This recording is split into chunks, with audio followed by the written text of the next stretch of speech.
Forever. Dog.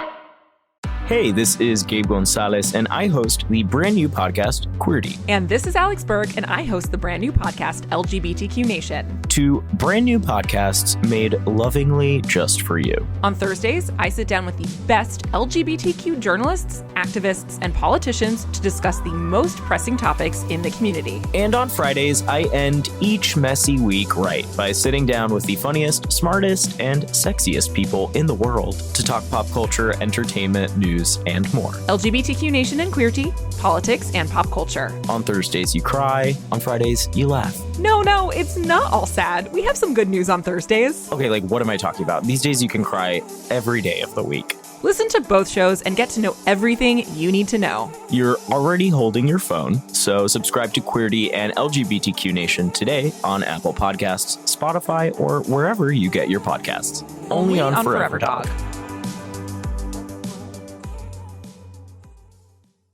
Hey, we haven't even pulled away from the drive-thru and you're already digging in the McDonald's bag. Aw, babe, just a few. All right, I guess I can't blame you. Pass me some, too. The smells too good to get it all the way home meal. There's a meal for every moment at McDonald's. And now your favorite spicy chicken McNuggets are back. Get a 6-piece spicier classic for just $2.50, only at McDonald's. Price and participation may vary. Cannot be combined with any other offer or combo meal. Forever. Dog. Is James Malcolm X or am I Malcolm X? I feel like you There's have no more... way I'm Malcolm X. I'm just gonna say right. I feel like if it was the leadership way things would go, it would be like Bray would have to be Malcolm. Bray would have to be Martin. James would have to be Medgar. I would give Mamoudou Malcolm, and then I would be Stokely. You would be Stokely? I'd be Stokely. You'd be Stokely? I think I'd be Stokely. I think.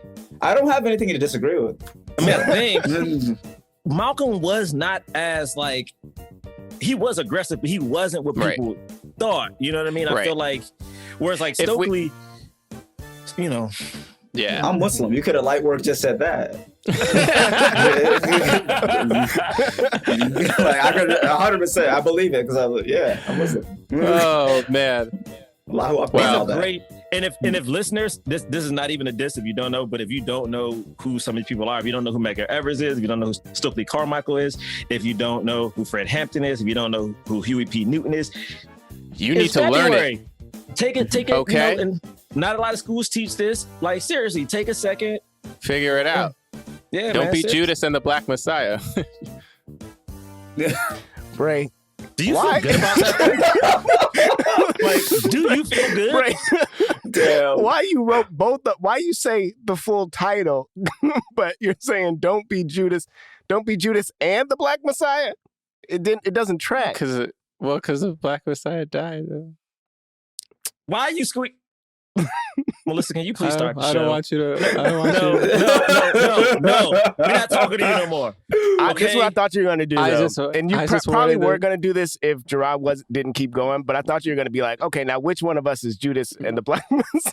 That is what I was trying to do, but Jerah steamrolled me. I had to figure out another way. He saw my setup. Honestly, he saw it coming. He saw it coming. I've been playing a lot of chess, and it feels like, you got a couple of, you have a plan out, and then somebody makes a move you didn't expect, and you're like, oh, shoot. Oh, damn.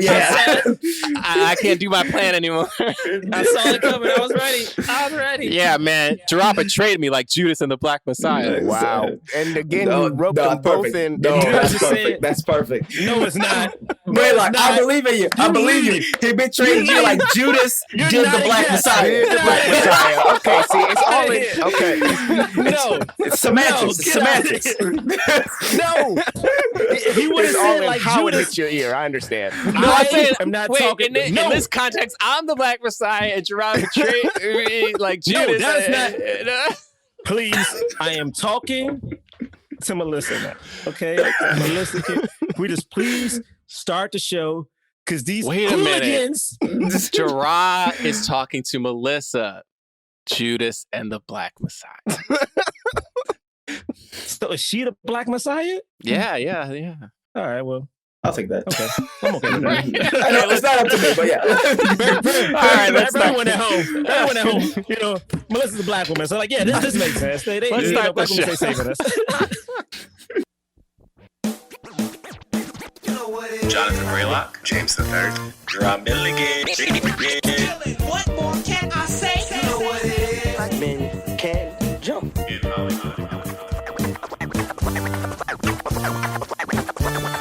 Black actors, man. Black actors. All right. My name is Jonathan Braylock. I'm talking like this today. My name is Jerah Milligan. And I'm talking like this today. My name is James III. James, I feel like you undercutting me a little bit with that. With that boy, I feel like you're just I'm trying to let the people know what's up. Okay. Barry White and Mickey Mouse on the call. Okay. Well, holy crap. We are very excited because we have a special guest in the studio today with us, a return guest. Oh, yeah. Back again. Black man. Yeah.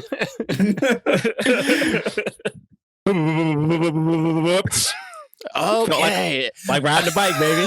Like Mamoudou N'Diaye. What up? Welcome back. What is really good. Thank you. You know, I just realized now last movie that I did was Fruitvale Station. So when it gets sad shit. And when it gets I'll intense. say assassinatory, then I have to pull off my sweats. So I'm ready to go. That's real. 2 Ryan Coogler films, 2 real life films. Oh yeah, that's true. Yeah, all ending. I didn't even. Yeah. All ending with murder from the cops. Well, so y'all could have put me on for Soul or oh damn, he dies in that too. Damn. Honestly, never mind. Honestly, we got to find a happy movie for you. One of these. Yeah. You're right.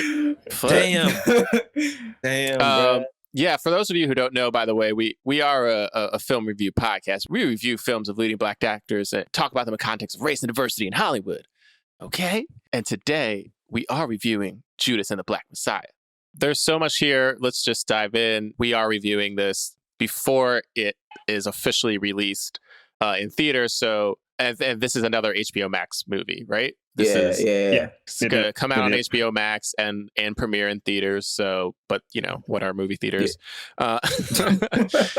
Let's see if it, I don't know if it it doesn't have a Rotten Tomatoes yet. It is an awards contender. We are able to watch it because of screeners. Let's just get into it. Jerah, do you want to go? I had to pause it a few times because there are certain points, like, again, like we knew what was going to happen. We knew where it was going to go, but there were certain things I didn't know about, like some of the other people.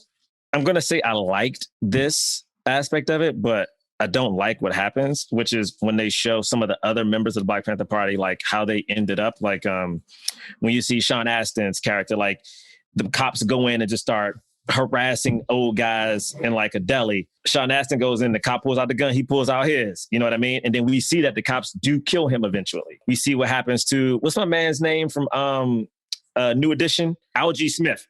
When you see him, his story was so traumatic to me because it's like this dude who wanted answers and the cops just chase him down. And to me, the hardest part is I think there's always these situations where, again, I've had the cops pull guns on me a couple of times. And it's like, it's so scary because there is no protection at that point. Yeah. Like there's like, it doesn't matter if your family's with you. It doesn't matter who's with you. There is a feeling of just fear because at the end of the day, anything can happen and no one can save you because the people who are supposed to save you are the people who got the guns on you. Yeah, that's something that I thought about too when I was watching. I was just like, I've had the guns put on me mad times, and especially in Ohio. Shout out OH. But like, 330, what's up? But like, you know, like I've had guns put on me mad times, and you know, as somebody who doesn't drink, doesn't smoke, has never been around. I've been around illegal activity, but I've never been part of it. And it's like I know that I'm not doing anything wrong. Everything should be good, right? You should be able to walk away from that situation, but they will either find a reason or they're going to like, you know, plant a seed and come back for that shit later. And watching that's what happened to that dude who pulled up to my man in the deli, I was just like, yeah. And there's no regulatory system to stop that from happening. And it's like, we watch that loop happen over and over and over again. Every single time we wait for a grand jury to indict a police officer and they're like, nah, he was doing his job. And that's going back to Fred Hampton, way back before Fred Hampton. It's just like, it's such a annoying loop to be stuck in. And I think that's what I really took from that part. Is like, yeah, you could be doing literally nothing and they will find a reason. And if they can't find a reason, they will find a reason later, like ice cream. Cops tried to paint Breonna Taylor as a bad person. And then the cop, when he was sentenced to something, it was for the shots he missed that endangered the neighbors. Mm-hmm. You know what I mean? Like, it endangered the neighbors. I guess my thing is watching this movie is very frustrating because I don't know what to tell my little cousins. I don't know what to tell if I have kids. Like, I am Black. I'm 100% American Negro. My partner is Black. Our kid will look Black. And if I have a son, what do I tell him? You know what I mean? Like, is the knowledge of, hey, you are Black in America, just be on the lookout. Just carry yourself in this kind of way. In doing that, is that taking away a piece of innocence from this kid? But then I can't send him out into the world knowing that, like, again, I've been stopped and frisked on the way to an astronomy club set. You know what I'm saying? Mm-hmm. And you can't do you physically can't do anything. I can't talk. I can't move fast. I can't even question what's happening depending on who's pulling you over. And like, what do you tell an educated Black person who knows their rights, who knows what's right and wrong? Is that knowledge now making them more dangerous in their life and more of a threat with that when they deal with these people? It's like, this movie just perpetuates something that, like, it's just hard, man. It's hard. And it's hard that we had to have those marches.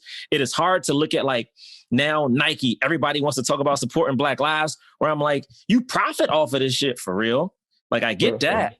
But now it feels very comfortable for you to sit back and be like, we got y'all. We're going to name this street Black Lives Matter Boulevard, but we ain't going to change shit else yet. Basically, the brand of America is everything's great. And then these little Black kids have to grow up in this world in the movie. And he's telling them, it's like, oh, it's this capitalism. It's these cops. It's this and that. And when you telling the truth to people, and the lies is so well, founded by most of the country, that shit is dangerous and scary. And as a former teacher, having like 12-year-old kids getting pulled into the school by the cops and stuff like that, it's like, it's so hard because you teaching Black kids to survive and not how to thrive.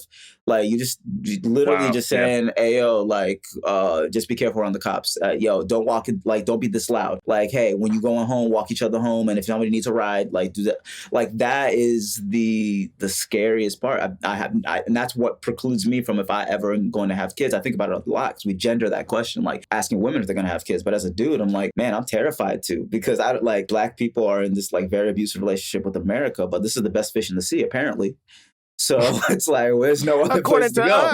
According to us, yeah, right? Exactly. Right? According to America. Yeah, exactly. But then you're telling that kid, it's like, yeah, I know you didn't do nothing wrong. It's almost like you got to apologize. My bad. Your parents are Black, so now you have this burden that you did not ask for. You're in a situation you don't want or need to be in. Like, there's going to be colorism that affects you. There's going to be like how big you are that affects you. It's going to be how articulate you are that affects you. How you dress will affect you. The name I give you will affect you. It is a thing that watching this movie is seeing this man, seeing Fred Hampton go to poor white people and sit there and say, hey, I bet you guys have the same crappy education they're giving us. I bet they harass you just like they do us. And getting those white people to team up. Like, that is a thing that has bothered me so much. Again, I've said it on this podcast before. If you go to where my parents live, it's a bunch of poor Black folk, and across the street is a bunch of poor white folk. And I'm like, we have the same problem. You know what I mean? We have the same issue. And it's like, if we just united, even if it was like just a class system, it's like, if we figured out how to fix our own shit and was like, hey, fuck these white dudes who dodged when it was time to go to war and get drafted, because we know some of them did. We don't want to talk about it, but they like, oh, we love America, but you dodged. When we deal with some of these people who literally have stolen money from some of these communities, even poor white communities, which is a thing that we deal with, it's just frustrating because the only thing that bothers people is just the skin shit. It's like, like, what do you do? Like, anyway, let's talk about the movie. This is great. This is all right. And that was all Jerah's initial thoughts. Don't worry. He doesn't know how he's going to talk about this. No, James, do you want to? I mean, if I am just dealing in initial thoughts of the movie, like it's great, the acting's great, the writing's great, the directing's great, the music is fantastic. Everything about the movie is really good. Everybody should see it. But to the end of Jerah's thought of immediately going to kids, I immediately go, for me, whenever I watch stuff like this, I immediately go to, and we talked about it a little bit on One Night in Miami, but I immediately go to like how quote unquote radicalized do I need to be? like am I just sitting at home like letting shit go by? In what ways do I need to stand up? This is literally the same shit that's happening right now. I can't believe how much of the same it is. And I also can't believe how much, we talked about this a bit with Malcolm X on the last pod too, but yeah, like Black Panthers were demonized, like it was like these people were considered too radical. They had guns and that's bad, and they wore all black and that's scary, and like all of this stuff. But it was like never talked about, at least in my circles. It was never talked about like the nuance, the what was really going on, the fact that so much of it was just about the betterment. I also just watched what's that movie? Trial of the Chicago 7, and thinking about like the terminology of the new left, and like understanding like, oh, this is the crew that I run with. Like we are the quote unquote new left. It all started in the 60s, man. And like, and how much, people have hated us for so long, and really look at us as like a dangerous threat for having radical ideas. I'm always like deeply saddened after a movie like this, but I'm so happy that it exists. It made me feel so good to watch such a beautifully rendered movie with so many great Black people and so many great Black actors. Even though we started this talking about how I do feel like whenever I see stuff like this, I think more and more that I'm being pushed further down the ladder in terms of acting and acting opportunities. That is still very real for me when I see stuff like this. But I mean, I really loved it. Yeah. For me, though, it's more like anger. Like when I see movies like this, I like am so angry, and then also feel very radicalized. Like I'm like immediately like, all right, we got to get the Black Panther Party running again. We gotta just start forming these coalitions. Let's get out there. Yeah. You know what I mean? Like let's take to the streets. Sometimes it scares me how like little sympathy I feel for like the cops who got shot in this movie. Like, and like how much I was like kind of rooting for more of them to die. And I realized there's so much to the fact that it's like the war wasn't started by like the Black Panthers. They were under siege, like literally under siege from the United States government, and how willing this country is to go to war with Black people to make sure that white supremacy stays intact is just kind of, even though we know it and we talk about it constantly, and some people feel like we talk about it too much, whenever you witness something like this, where it's just shown on screen, like that kind of narrative, you're just like awestruck, like of how insidious it feels. And it is. The acting in this movie was incredible. I know, I don't know if we'll talk about it, but like for as much as we have mentioned like British actors playing Black Americans, I do think Daniel Kaluuya was like really good in this. Like he's just a really strong actor. I thought Lakeith was great too. If I had one bone to pick about this movie, it was, I feel like the movie didn't attempt to say exactly, other than the circumstances, exactly like who this guy was that like became Judas. At the end, it tells us that he commits suicide. We kind of see him like going back and forth. But there was a part of me that was like, man, did he trick himself into thinking he was doing the right thing? Or, like I was a little bit more curious about that. And like, because the movie says it's Judas and the Black Messiah, and the movie is more about him than Fred Hampton. Fred Hampton, I feel like, is the second lead. There was something there that I wasn't like fully satisfied with. It kind of didn't matter though, because the larger context of the movie was just like, it's so powerful. But I'm interested to talk about that more. But yeah, that was, I mean, this movie should, even though what is award season, it should wrap up some. The problem is in this fake ass award season, I think all the black people are going to win. Yeah, you're right. Yeah, so they get it on a Zoom. Yeah. They get their Oscar on a Zoom call. I think that's going to be that bullshit. Greetings, mortals.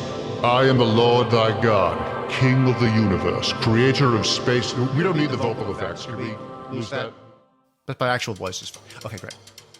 Hello, I am the Lord thy God, King of the universe, creator of space and time, or as I prefer to be known these days, at the tweet of God. For over a decade, I've entertained my over 6.2 million followers with my wit, misanthropy, and oft-stated regret I created any and all of you. Well, now I'm taking my hilarious blend of contempt and disgust from the Twitterverse to the podcast verse with my new show, the predictably named Godcast, premiering Wednesday, January 27th on Forever Dog. On Godcast, I'll be opening up my infinite mind about everything from politics to the nature of reality to this week's point spreads to how much longer I'll save the Queen to that weird new growth on your neck. I'll answer prayers, take spiritual phone calls, surprise people with live eternal damnations, justify the platypus, and even explain the Bible, which is not at all easy to do. Plus, every episode, I'll be interviewing a guest, either alive, like Stephen Colbert, Zooey Deschanel, and Lin-Manuel Miranda, or dead, like Moses,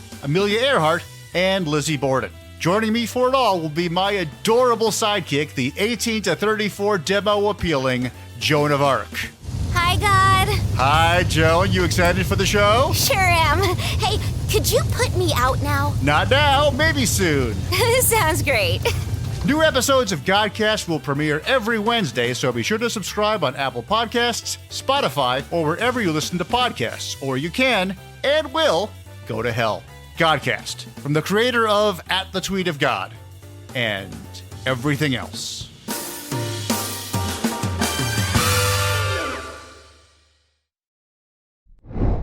Let's talk about this movie, though. This movie starts with Lakeith. Does it start with the interview first, or is it?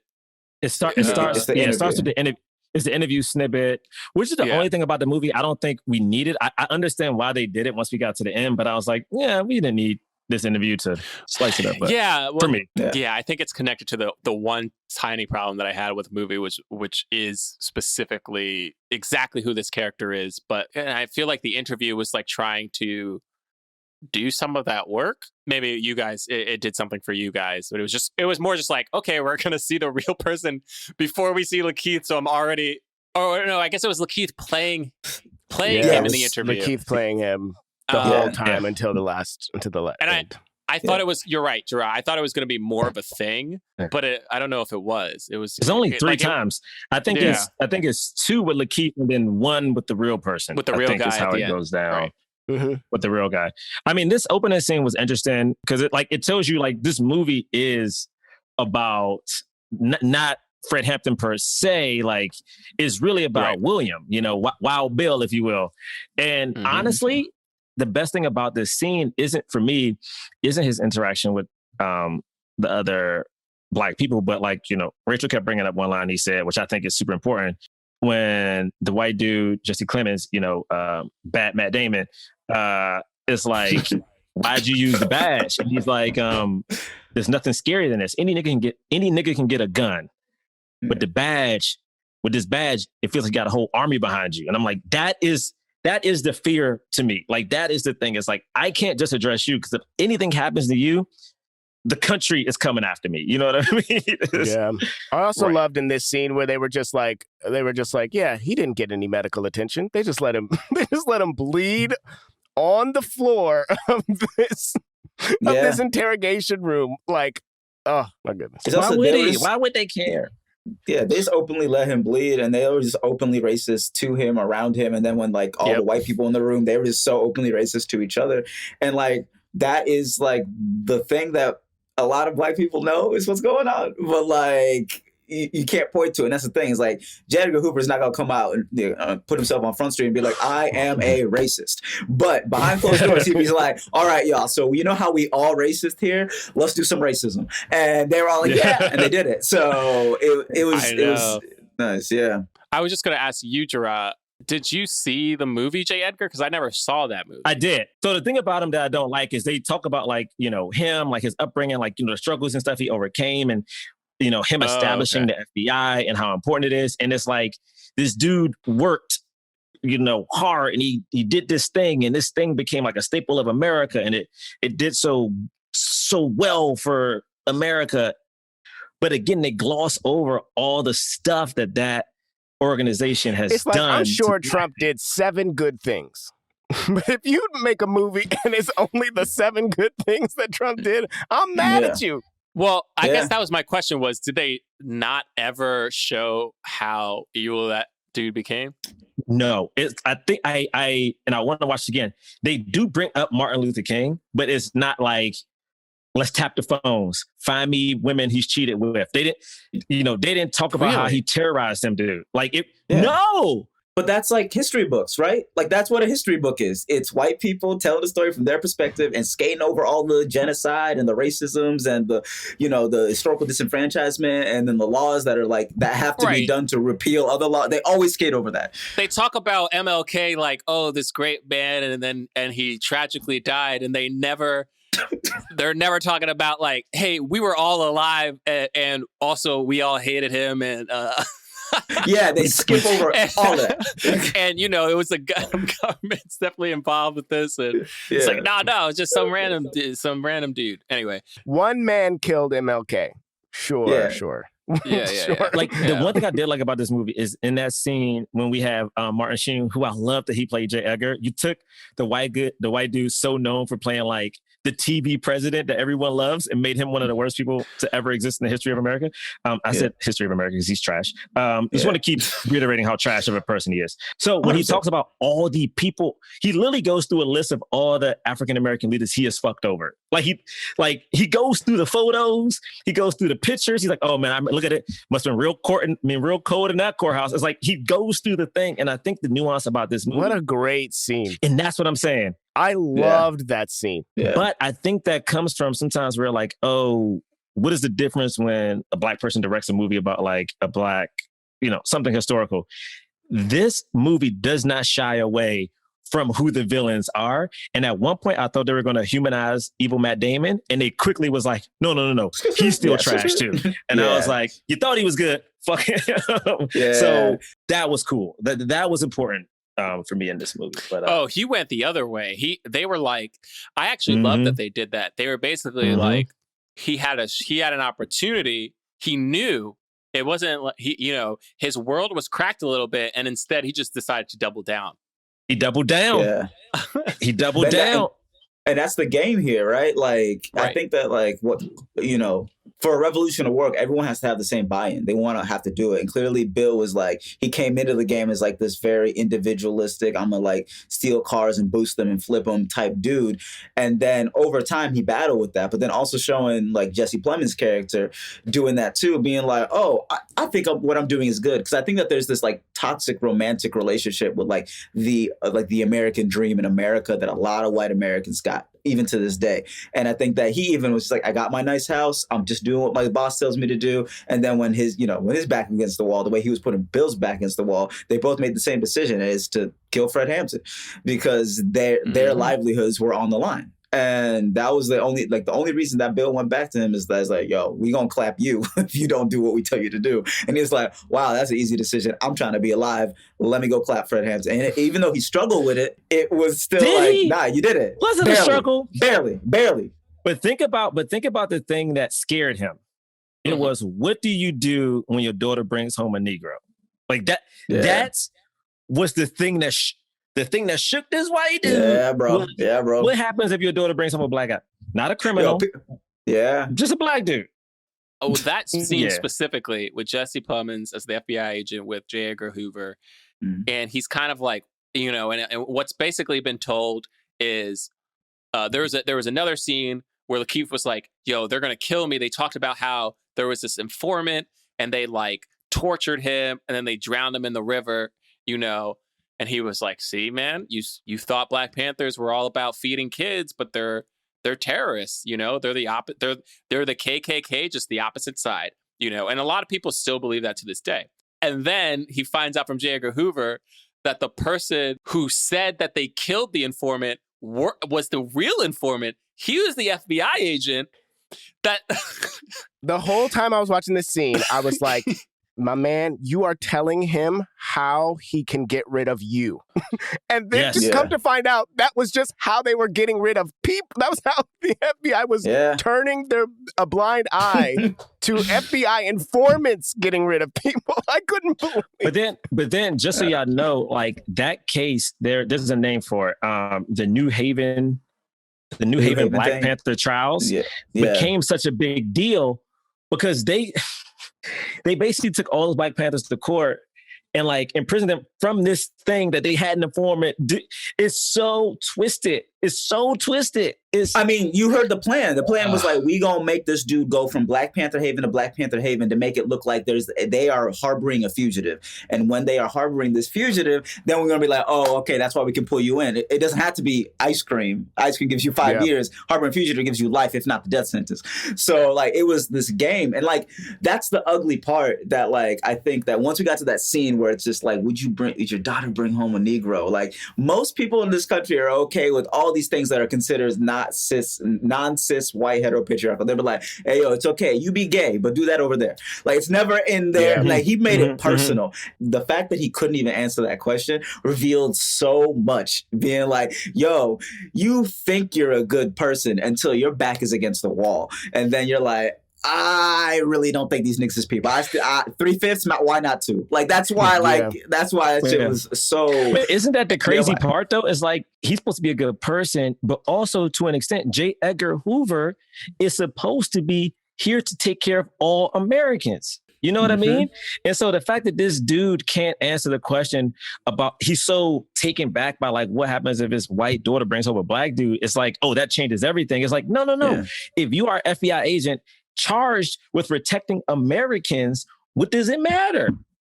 Yeah. And for as funny and as good as Guess Who's Coming to Dinner was, that 2 minutes of this movie for me like was a real like welcome to reality moment of like, this is like, people were really afraid of this shit, and some people did horrible things because they were afraid of that. Like, because they were afraid of their child brings someone home. It was like, I couldn't believe, like, I was thinking of every time I laughed at a part of Guess Who's Coming to Dinner, and then and felt horrible for even finding any of that funny because of like, it was too much for me. If you want to feel better, you should watch Guess Who starring Bernie Mac, Ashton Kutcher. Because let me tell you, when they switch the races, it does not work the same way. So, but isn't that something though? It's like we have that little moment, and that defines this guy, and he decides, I want to be more extreme. We need to get in the house. But even taking it back, I want to talk about Fred for a little bit. And I do think, in all honesty, Daniel crushed it. Like, as much as I'm talking about, like, of course I would want an American, whatever, but like, Daniel was phenomenal. I mean, his stature alone took up so much space in the room, which is what I've read. Fred was warm, but really about business. Would go into places that was very dangerous, like going in other gangs, going to Confederates, still trying to get help, which are things he actually did with confidence. And again, like, this movie, I don't know how many years are supposed to go through it, but ideally when we start this movie, I'm thinking, I don't know, I guess he's like 18 because Bill got arrested when he was 17 from what I read. So it's like, I'm assuming this kid is like 18, 19 when we start him off at the movie. And to have that kind of confidence, to already be known to the government, and you're only known because you're just trying to help Black people. like he didn't, I don't even know if you guys noticed, but like, his speeches did not become like, you know, fuck the pig, like literally fuck him, like, until the end, until he got out of jail for the ice cream. You know what I mean? Like, that's when it became more aggressive. And I think that's what happens to a lot of these Black leaders, where like, people don't remember how they started. They only remember like the more radicalized version of them, because they've been pushed to that, you know, Well, like there's always. and I always think about this because people are like, well, violence is never the answer. And yet we live in literally the most violent empire that's ever existed, right? Like, like just numbers wise, you know what I mean? Like we dropped 2 nuclear bombs, you know, we've invaded so many different places. And of course, we'd never say that we're invading. We're always talking about democracy and liberating and all this nonsense. Can we borrow that one? But like, you know, even to this day, it's like, it's so funny. It's just like, yeah, the US still has territories. Like we have territories. Like we own countries, and we don't let them have equal representation in our Senate and our Congress. There's so many people who still think of us as like the good guys of the world police and all that stuff. But I just think who outside of the US be thinking that? Just well, the that's US? what I'm saying. I just got off the phone with the rest of the world, and the rest of the world said, "Nah, that ain't true." It's a dumb.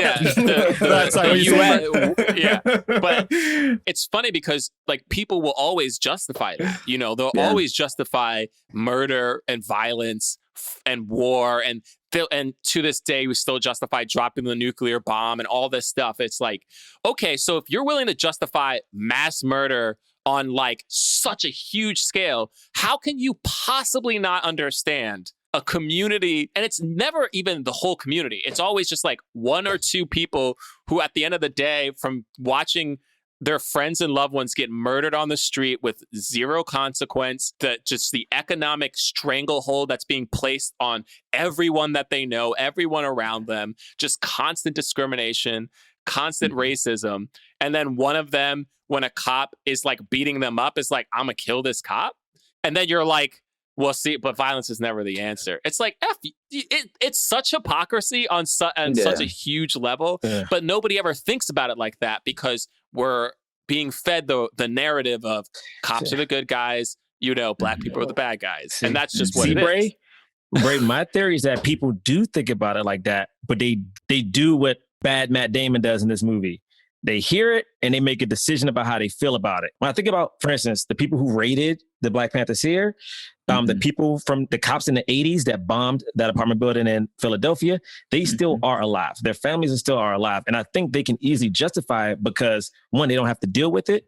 2, if Black people, if minorities get equality, that now changes the landscape of white life. Like the more Black directors we get, some of these bad directors got to leave. The more Black Fortune 500 company leaders or Black women leaders that get to run these companies, some of these average white dudes will have to go. So it's like, you will drastically change these people's lives. And it's like, for what? We didn't do anything. Why should we have to give these things up? And it's like, when it comes down to like what is earned and what is not earned, now people have to sit there and evaluate. If we held up 2 resumes, 2 life resumes about what I had to do to get here and what you had to do to get here.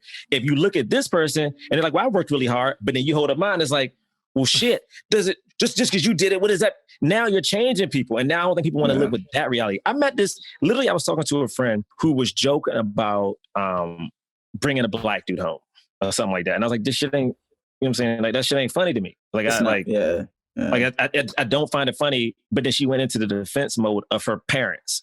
And I was like, the thing is, I hear you. I understand they birthed you, but your parents are trash. Like, it's just, we get into this thing of like, don't want to see people as bad. It's like, yo, your family can be bad. Like, you could have a history of fucked upness in your family. It's just up to you to address it and deal with it. But I think people want to avoid it. Like, think about his daughter. I hope his daughter do bring home a Black dude. I hope she did. Yeah. I hope she did. Yeah. I want Mamoudou to continue. I just wanted to just a quick note for the listeners that this is not a political podcast. Okay, go ahead. Thank you, Bray. Hold on. Thank you, Bray. All right. Yeah, Mamoudou, make sure you say something funny. We're a comedy podcast. You know, you gotta say something. You know, it's funny being Black in America. Next joke. All right. No. I think that like what you're saying is absolutely right, and I think it's like, like this mix of like this sort of belief in a meritocracy that a capitalist system is going to work, and that like there are good bad binaries. I think that this is my personal politics. I think that everything is so fucking binary, and nobody wants to be on the bad side of it. Everybody wants on the good side of it, but that's not that simple. There's a gray area. There is a healing area where you need to be able to fix things. And I think that the scary part about that is that I've just been noticing this about white people for my entire life. All they want to do is perform being good for other people, like doing the right thing, hiring the Black person because now our company has more diversity. So look at us, we out here doing it. And it makes Black people and our play a prop in a lot of different things. And when it comes to like Hollywood, I say this to a lot of my friends who are like, I'm doing everything right, but why am I not getting this? Because you're trying to do the right thing in a system that is not adhering to the rules that it's trying to put onto you. And that's just what it is to be Black in America. We are always trying to walk through everything, be like, I did everything right. I'm trying to be as good as possible, but it doesn't matter because the color of our skin is all that matters to these other people. We are trying to, not only do we make the money that we need to make, but we got to give it back to our community. And I think that I was talking to somebody who's an indigenous person and talking about how like there's this individualism that white people can have, that like we have this entitlement, but we also work for us and ours, and we just keep moving forward, and we can keep investing in different things. We have generational wealth, all this sort of stuff that like when they can continue to like give forward, but like Black people have to give back in a certain way. We have to like, once we learn something, go teach other Black people so they can learn and keep this sort of thing going. But every single time you do that, that shit gets broken up. And I think it's because people really do have this love for hierarchies and like they want to be on top. And like there's always a power grab. At the end of the day, the higher that you get, the less of us there are, because sometimes we get to a point where we got to step on each other.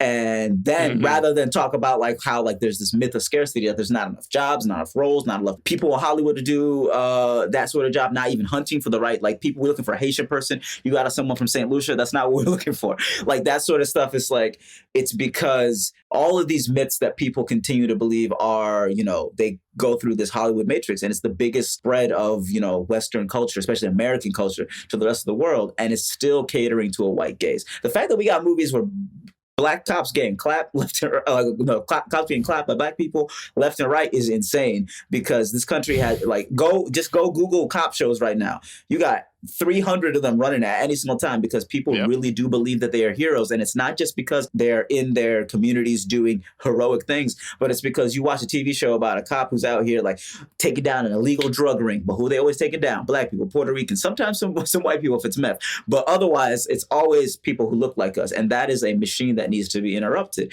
And I think that watching this movie, I was like surprised. I was like, damn, y'all talking about anti-capitalist stuff? Clapping.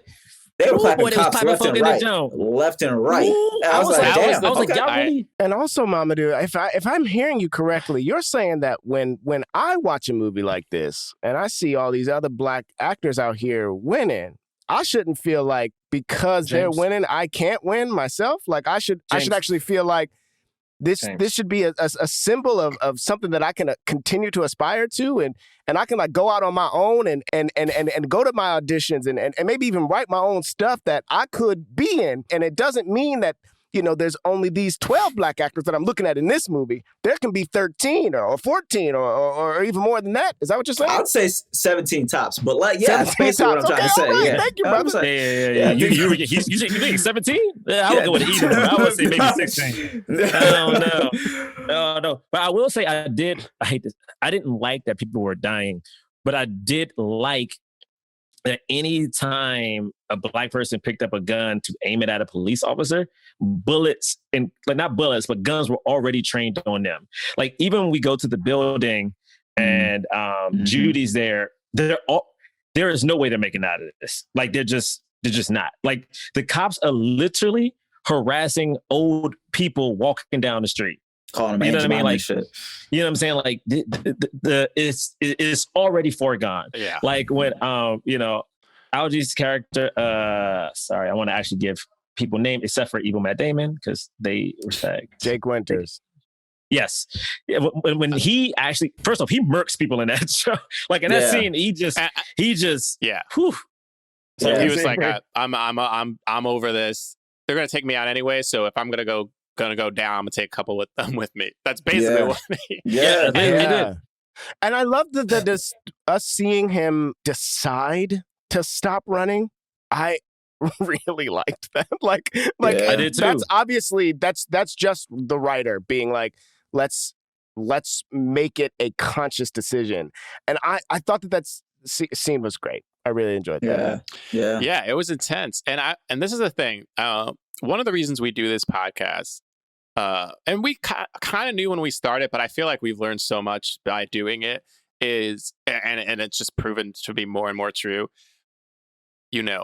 what we watch as a culture truly defines what we think. And by watching so many movies and television shows, like you guys were already saying, that show cops as good guys and cast Black people as the bad guys, it's just in our psyche that's what reality is. That's what humans do. Humans, we categorize things, we put things in little boxes. It's an evolutionary trait that's helped us survive. And that's what we craft a narrative with media. It's not this like, oh, it's just a movie. No, it's way more than a movie.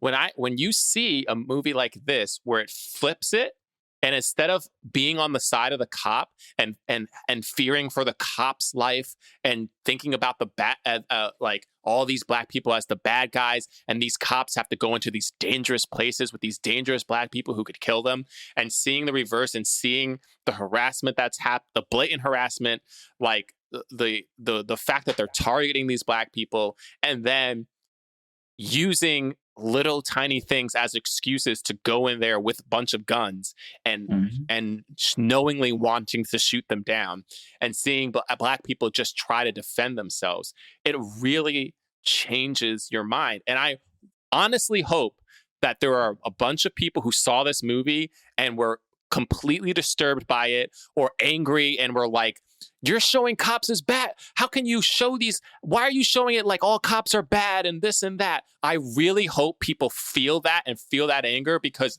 that is just a taste, a little fraction of a taste of what Black people have been going through in this country for hundreds of years.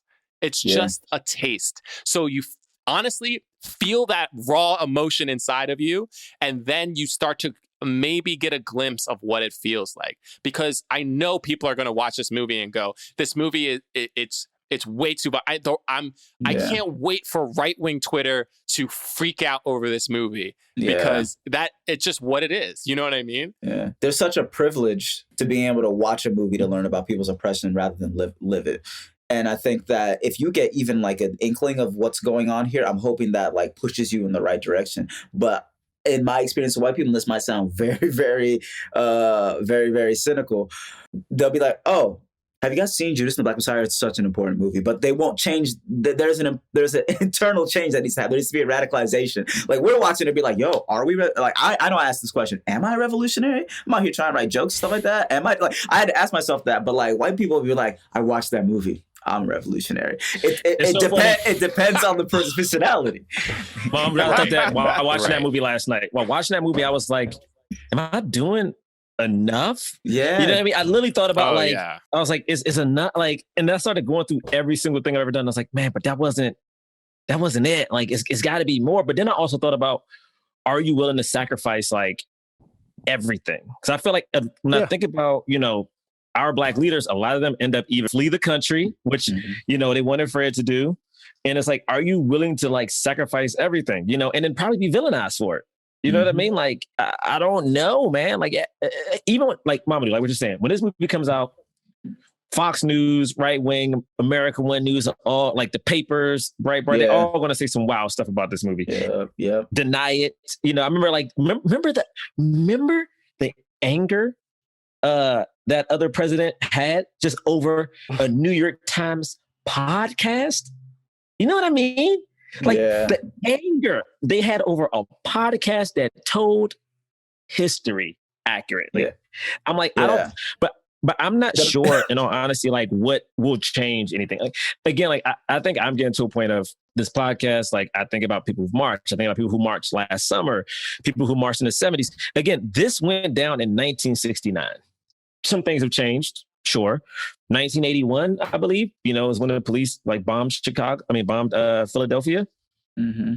Hey, those people were still alive. You know what I mean? Like the people are fine. Rodney King was in 92. I want to say 91, right? 92, yeah. 91, yeah. 92. Yeah. People still alive. I think about what literally happened to Breonna. Those cops, not only still alive, but people saw them at Walmart. You know what I mean? Like people seeing the cops who, except for the one white dude, the rest of the cops who was there for George Floyd. I think people saw him, like a couple of those cops at Walmart and got him on camera. It's like they doing their everyday thing, chilling. So what changes now? I mean, things have changed, but is this the epitome of how it's going to be? I feel like we've done our parts, especially this election. Black women for sure have held down as always, but then it's like we constantly are paying the salaries for the people who threaten and oppress. Mm-hmm. Can I ask you all a question? Do you think that you are capable of, one, doing more, and two, space to grow? Oh, absolutely. Yeah. Space to grow. Yes. Capable of doing more? I don't know what my physiology is. I just feel like my general makeup as a human has limits to it. And I've said on this podcast before that I am capable of a lot of anger for sure, but channeling that anger into action is questionable. And I say it out loud to y'all for hope that if I ever just sit on my ass while some shit is happening, y'all will be like, nigga, get the fuck up. Yeah. But I would hope that I'm capable of more. Yeah. But isn't that the thing? Once you get in that situation, Dominique's character asks Fred when he finds the book of is she a motherfucker or is she gonna be a bad mom? And they have that conversation about you can sit here and dedicate your life to the movement, to the struggle, the movement has your life. But then I'm carrying someone else. And then what happens when you're gone? And I think about that. Are you willing to do that? Are you willing to sacrifice yourself so much that when you're gone, the people who loved you, the people who cared about you are now left without you, And that's a lot to ask a person, especially knowing that when you are gone, America has a tendency to vilify you for whatever you did. Remember that hashtag came out a couple of years ago, when they shoot me or something like that, and people started posting their if they gun me best, down, if they gun me down, people start posting their best photo because we know the cops are going. Was it the best photo plus the one that the news is going to show of you, which is most people when they're 5 and they're I don't know, but all I will say is I'm happy this movie is made. I don't plan on watching it ever again in my life. I just don't. Yeah. I've only seen Get Out once. Never seen it again. I don't need to see it again. This movie is great. I don't ever need to see it again. But I hope it wins all the awards, gets all the tea, all the roses. Something you were just talking about, Jerah, too, you didn't specifically say being willing to put your life on the line, but you said something like that. In the scene when everybody is sort of talking to Fred and trying to organize a way for him to escape, and he just ends the conversation by being we have to build this medical center. It's that level that I know I'm not there.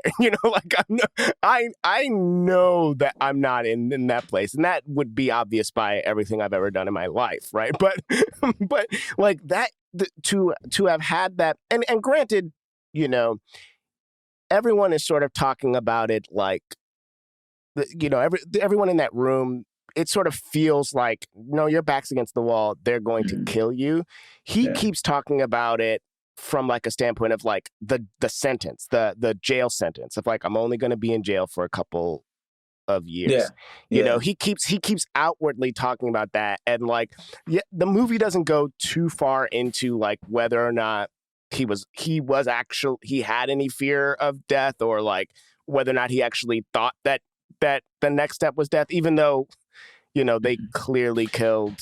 I mean, he said. I feel like he says like. I feel like he did feel. Well, I don't know, but it seemed like from the movie that he felt like he was gonna die.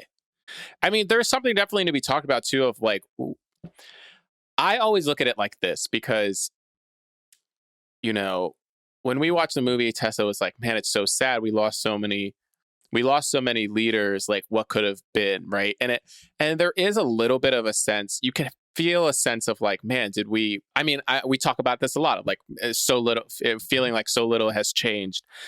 So there is this sense of like, oh, like they won, like the government won. They won these rounds or whatever. But I guess I do have a bit of that like Obama sense of like optimism of like, I do think it all stacks on top of each other. And like, we couldn't be at this point today if it wasn't for the incredible work and ultimately sacrifices, whether they wanted to make the sacrifice or not, of these people's lives. Like the fact that they at least they weren't scared out of continuing to do the work that they did, and if that, in that sense, they're martyrs. They didn't want to die. Like, I don't think any of these people wanted to die. I don't think Fred Hampton wanted to die. MLK didn't want to die. Malcolm X didn't want to die. They felt like they were going to because they knew their lives were under such threat, but they didn't want to be scared.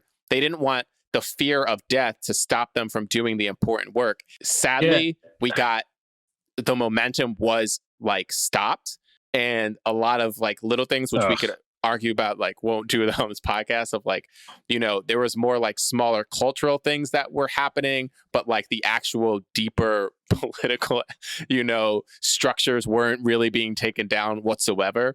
But still, progress at any point, it's, whether it should have happened 50 years ago, 100 years ago, or now, I still want it to happen. You know what I mean? Man. And in that sense, like, to me, there's still optimism because I'm like, what I think about is like, man, these people were fighting for stuff then. Mm-hmm. We should also continue to fight for it now. And, the fact that their stories were able to break through means there is like hope. I don't know. Yeah. Well, no, I hear you. And I think that like the fact that their stories broke through and they're only being given the spotlight in movies like this in 2021 is part of the problem, because this country has a problem with an ahistorical view of the way that everything went. And I think that this is just personal anecdote from last year, protesting. We're on the bridge, and we had the cops on both sides. And there was this palpable moment where it's like, yo, these cops about to run up on us. Like, we were like terrified. I was there with Yadoya and everything like that. And it was, I'm no stranger to that sort of like cops everywhere. We got to find out what's going on. But it was a reminder that I think that some of the people who we just don't learn history in a way that's not romanticized sometimes. And when it comes to MLK, like my man went across the bridge of Selma and everyone's like, yeah, he did the bridge thing. I'm like, yeah, but then they were there to like beat the shit out of people. And I think that once people got to the other side of that bridge and saw this phalanx of cops, they were like, well, what are we going to do? And I was like, did you not see the rest of the movie? Did you not see like the rest of the story? And then you realize some of y'all didn't, because the way that y'all get taught these stories are very much like, all right, so Martin Luther King marched, and then he did everything right, and then he was killed. Who did they kill them? All right, let's move on to something else. It's always like we don't learn the full story. And I think that these stories like Fred Hampton's, like Angela Davis's, the fact that Angela Davis is alive right now out here in, on the West Coast, it's like these stories need to be told, and they need to be told in a way that are going to, deconstruct this capitalist mindset. Because right now it feels like sometimes, and this is my personal perspective on it, that like the revolution has become commodified. Like people will find a way to hashtag it, to brand it, to turn it into T-shirts, to resell it. And it's so frustrating. And that's 100%. A beautiful. And that was when he said to Shorty, like to the dude, he goes like, "Yo, is this a revolution or is this about me?" That was like the biggest question that I think I grappled with last year. And, talking about like dying for some shit, I don't want to die. Like we all talk about this, none of us want to die. But I had a long conversation with my man Jordan, and we were just like, you know what? I think that to live life to the fullest and then to always be trying to fight for the right thing. Where it's like, yo, if we die, we die. And that's unfortunately the way, because we were just in the thick of it. And like, we were running from cops. Cops were out here like driving through barricades and stuff like that. And I was like, wow, like we are lucky every day to go back home, because there are people like we're seeing in this movie that were sitting in a building just getting shot at by cops and stuff like that. We are like, where we are is not great. It is absolutely not great. But I think that I was definitely protected. And this is something I thought on the bridge too, we're protected by knowing our history, knowing that this is not the first time that cops have been on the other side of the bridge. This isn't the first time that they've been kettling people. Like knowing your history and knowing what's going on, being raised by an Africana studies professor, not just learning African-American studies, but also global African studies, knowing that these are strategies. This is a military operation. They are coming after us. The conversation about war and politics, like war is politics with the bloodshed, politics is war without it. Like those conversations are things that I grew up with, and sitting there and realizing, damn, there's a lot of people who really grew up with a very romanticized, or not even an education about it, but if it was an education, it was romanticized and glossed over. You need to know the uglier parts like this in order to keep the revolution, keep these stories going on. And it just requires people to, maybe not give up your life, but I think that's the hard part here.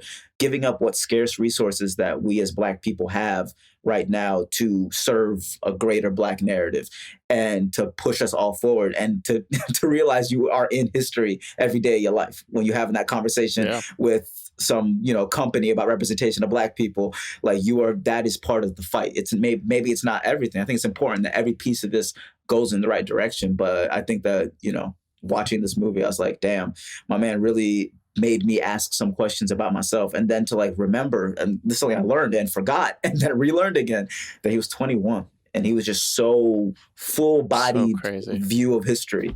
As a 21-year-old, you need a leader. First of all, his accent. Oh, he was killing his accent. I like his accent is fire. His accent, Fred Hampton from the Black Panther Party. Like I was like, they gave him so many iconic shots, like so many iconic like visuals. It's like, of course, the one that's in the trailer through the peephole when he comes in and he turns around, like the Fred Hampton jump. Also, when he's going in, we follow him from the back. But then also when he gets out of prison and he goes up to give one of his speeches and we follow him up through the church. I was like, yo, great. After Mamoudou, after what you said, I don't have too much to say. I'm just happy that this movie got made. I am happy that we learned about the Black Panthers, about what they did, about like the Black Panthers weren't out here just trying to shoot cops for no reason. It usually was in self-defense. A lot of that message was making sure Black kids were educated, that they were fed, that they did have hospitals to go to. I'm really happy that this movie painted the U.S. government for what it was to Black people. And I know Macro, this is one of their earlier films. I'm happy Macro exists, because thank God for you people. So yeah, man, like I don't have much. I'm just happy to jump. I'm just happy we get to watch it. That's all. That's all. I will say, just like some closing thought. Like I thought, when the Rainbow Coalition scene happened, I literally said out loud, "This is exactly why he was killed." Like when he gave that speech at the Young Patriots meeting, like at the end of that speech, I was like, and this is why he was killed. Like, you know what I mean? I mentioned Chicago 7 earlier, and when I watched it with Kat, and when the way that Chicago 7 shows Fred Hampton, he's just in the courtroom, but they have him do it. He has an outburst in the courtroom, and then like that night or something in the timeline of the movie, he gets killed. And Kat was like, yeah, and that's why they killed him. And it was like, no, he was doing so much other stuff, and like the movie, it's like such a weird. Obviously, we know that Sorkin, is doing whatever he can to try to tell whatever kind of story he wants, but it's like they just sort of manipulated in this way to be like, and then when he yelled in the courtroom, they killed him. It was like, what? Like, what kind of, just tell the story as it, or don't even, I don't know. It was a weird thing. Remember what they look like. Yeah, no. Just remember. Yeah, Sorkin. He don't go to cookouts, is my point. I mean, He go to barbecues. There's a book. You know what I'm saying? Oh, I feel like someone definitely. Here's the thing. Somebody invited him to the cookout for that movie, though. They're like, you know what? You black for the day, because someone always. It might not be us. It might not be us, but some cornball on Twitter was like, Aaron Sorkin to the cookout. Some person was like, hey, you want to come to a barbecue? That ain't a cookout, okay? He didn't get invited to no goddamn barbecue. Okay, I mean, no cookout, bro. He's like, you want to come to my barbecue? We're gonna come hang out in the backyard. Ain't no cookout. That ain't no cookout. I'm not saying. He wasn't playing spades. Yeah, that's it. They didn't give him Uno cards. The suburban dictionary. He didn't get to sit at the good table. We talk about random woke shit and sports and how the man try to keep us down. If anything, he was hovering around the beers because he ain't had nobody else to talk to, but he didn't make it to the cookout. You know what I'm saying? He was hovering around the beers. Nah, he was going to walk and talk throughout the entire barbecue and walk right back out.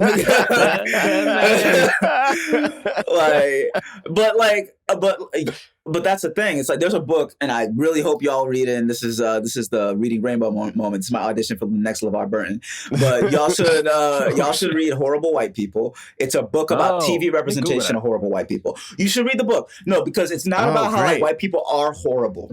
It is about how the lens of the media has allowed all these spaces for like white people to be represented terribly, but kind of rewarded for it on TV. And it goes from like Broad City, Louie, Difficult People, and it goes through all these different shows where it's like, it shows like the plight of like the white person in this sort of world right now. And I think that like anyone's allowed to tell a story. I really do firmly believe everyone should be able to tell their story. However, that is not the view of Hollywood because they're only telling the same story over and over with different people. But in it just talks about like how, you know, we've always known this, how Black people in general are tertiary and secondary characters to serving a white person's, you know, main narrative. Right. And I think that like, I look at life through a very dramaturgical lens. Like I'm really like, life is about performance. And a lot of people are performing diversity, performing wokeness, inclusivity. It feels very fake and performative. I think part of that social media where we're like encouraged to do that a little bit.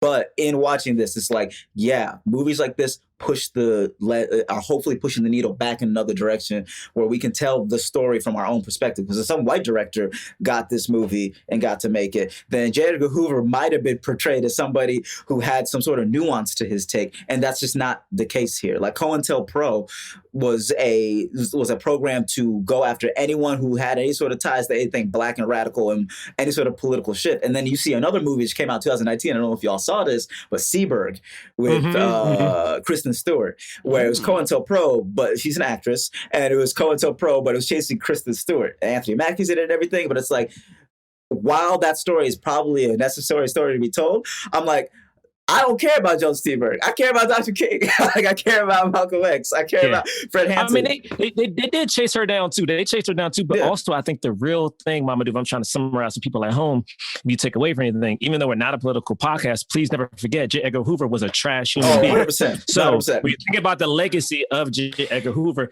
hold on. Is it a political statement to say that J. Edgar Hoover is trash? Is that are you saying? No, I'm talking about fact. This is fact. Is the sky blue? Yeah. Is the sky blue? Yeah, no, the sky is blue. Because of the way that the light refracts. Okay. But let me give people an example at home. Give people an example at home. Like when you think about New York, you know, New York has that landfill island, which is like where all the trash is buried. Imagine that island on fire, right? That is representation of J. Edgar Hoover. Like it's on fire, it's in the middle of the water, and it's just trash and shit from all around New York City and rats. That's who that man is. Braylock, bring us home, baby. Braylock, bring it home. I just want to acknowledge that this movie is too Black and too important for me to do a bit right now. So I'm not going to do it. Thank you, James. Too Black, too important. All right, Braylock, bring us home. And too important for me to do any kind of bit at this point in the show.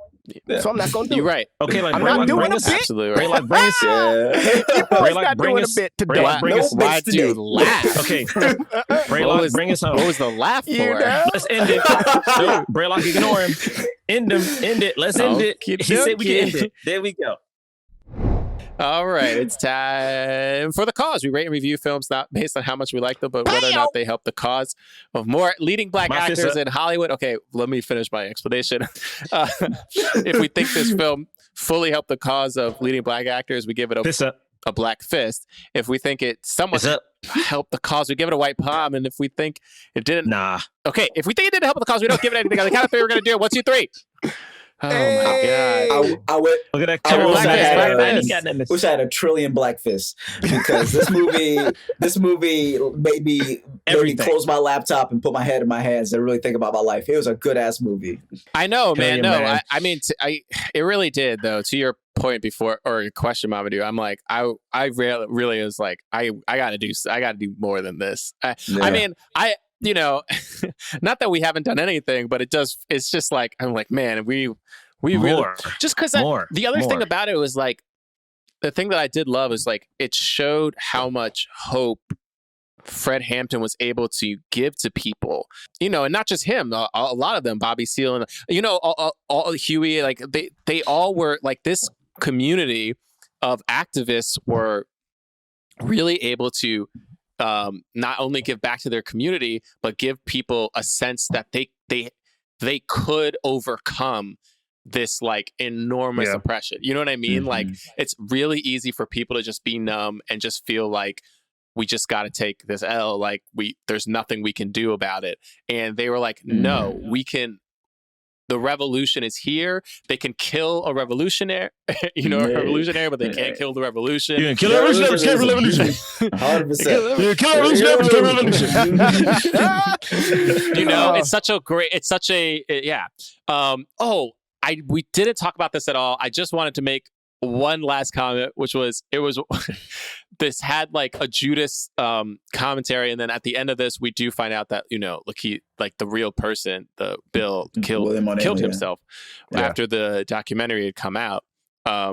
You know, and Tessa didn't know this, just so for people who don't know, who, you know, don't know the story of Judas and Jesus. Judas was one of the original 12 disciples who followed Jesus, and eventually he wound up betraying him by like, you know, kind of selling him out for 30 pieces of silver. And so there was like a moment in the movie where, you know, Jesse's like, great job. And he like gives him the money, you know what I mean? And it was very much like, here's take your 30 pieces of silver for selling out. Yeah. Here's your gas station. And your keys. Here's your and a gas station. Your like, gas I want no station. gas station. Yeah. Here's $200 and a gas station. Yo, you clapped a revolutionary for a fucking Shell, for a fucking BP. Like, come on, bro. Like, for a franchise. That was a powerful part of the movie. I think that's the most important piece of the puzzle that I wish they kind of teased out a little bit more. Is just that, like, this man had to live with the grief of killing Fred Hampton for a while. Like, he didn't just go back to being like a Black Panther. Right. Like he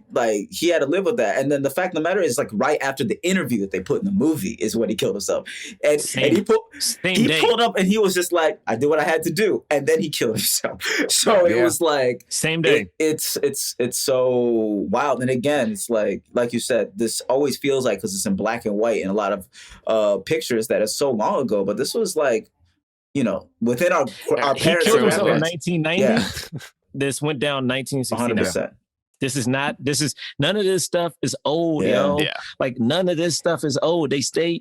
Anyway, y'all about to have me. I'll say this, though. This movie is great. This movie is perfect. I did have one problem with it. They made me watch Jermaine Fowler get shot directly through the chest. They made me look at that. Bro. I was not ready. Damn. I wasn't ready for it. It was too much for me. I couldn't. I guarantee you in that scene, because it was 99 shots fired by the police and 1 shot fired back, and I guarantee you that they had 99 shots in that sound design. 100%, because they were trying, and again, they made it very, and again, those people, like they said in the little title card, place up. Ooh, boy, they came in and again, like he said, it's like, looks like this one's still breathing, and then killed him right there. And to focus, it was a war zone. To focus on that Black woman's face when she had to like to hold that shot specifically. Oh God. Mm-hmm. Like, knowing the conversations they've had, and like, this is the story of so many, you know, young revolutionaries. Like that's her partner, and she now knows that her child will be fatherless because the FBI just murdered him. Just straight up murdered him. I know the story of that night, like, in and out. So once I saw Jermaine come in, I was like, damn, they gonna kill Jermaine. That was the first thing I said. So I didn't know that I knew what was going to happen, but I didn't know like there are only 2 deaths. Who else died? You know what I mean? I didn't know that. And IMDb doesn't say who Rel or Jermaine are. And so I was like, but they're probably gonna be like really fun or important cameos. So like when he showed up, I was like, what's about to happen? He's the only other person to die, and he's shot immediately. Yeah. It's so whew. It was wild. It was wild. Again, it was a very beautiful movie, and like Jerah was saying, everyone's saying here, it is a nice chapter to add to the pantheon of like Black movies to like continue to talk about this radical shit, because it did talk about anti-capitalist, talk about international proletariat, talked about raising these kids right, talks about how bad the police are, and it did all these things so masterfully that hopefully it opens up doors for more sort of radical films in the future. And it radicalized a couple of y'all. Yeah, hopefully. All right. Not a political podcast. But of course not political podcast. Mamoudou, thanks so much for coming on. Yeah, thank you, bro. Yeah. Is there anything you want to shout out, or can people follow you on social media? Your boy is taking a social media hiatus currently, but I do have a new. Healthy. I mean, I've been off social media since July, and I can fly. I don't know about y'all, but like, what holds us back is those retweets. You're definitely doing so much better mentally than I am. Oh, fam, listen, the moment that I started seeing people go through the same sort of thoughts about like, we're going to win this in a landslide, I was like, y'all didn't learn a goddamn thing. I'm about to go over here and take care of this plant right here. I'm going to take care of it and relax. And yeah, and honestly, like I've opened up spaces for like my friends to have like bigger, if anyone wants to, you hit me up, come through. We just have like conversations that are free from the fear of making a mistake, but allowing people to have the space to be heard, not just to talk. And I think that that has been very helpful for my mental health. And I do have a newsletter where I kind of, if something big happens or I have a lot of thoughts that I'd rather not make into like bite-sized tweets, but a full meal of a thought that I've put together. It's called Lucy's, and I think it's lucy's.substack.com. Hell yeah, dude. And you can follow us at Black Man Podcast on Twitter and Instagram. BlackManPodcast.com is our website. We've got links to our merch. We've got a link to a defunct Patreon that has a year's worth of episodes, though. So if you haven't checked those out and you want to, check it out. Sign up for that Patreon. Also, if you leave us a 5-star review on iTunes, we'll read it on the air. This is Sun to Zulu, I think. Sorry. Ma Rainey, one of my favorite episodes. All these topics are life or death, and glad the volume is being turned up on these topics. Really curious to get familiar with more Black playwrights, especially Mr. Wilson. I mean, yep, that's number one on the list. Thank you for leaving that review. You can follow me at John Braylock. And you can follow me at James Third Comedy, Third 3RD. Jerah's Jerah Milligan. Thank you guys for listening. We will see you next week. I think we're going to do Malcolm and Marie next week. Okay. Love you guys. See you. Peace. Bye. Forever Dog. This has been a Forever Dog production, produced by Melisa D. Monts, executive produced by Brett Boham, Joe Cilio, and Alex Ramsey. To listen to this podcast ad-free, sign up for Forever Dog Plus at foreverdogpodcast.com/plus. Check out video clips of our podcast on YouTube at youtube.com/foreverdogteam. And make sure to follow us on Twitter, Instagram, and Facebook at Forever Dog Team to keep up with all the latest Forever Dog news. Forever Dog. I work as an EMT in Los Angeles. My coworkers actually got me into vaping. During this pandemic, I've seen how strained the medical system is firsthand.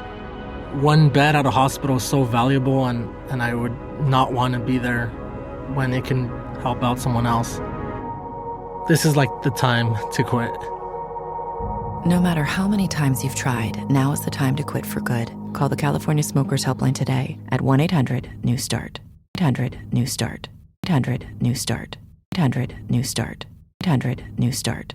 800-NEW-START. 800-NEW-START. 800-NEW-START.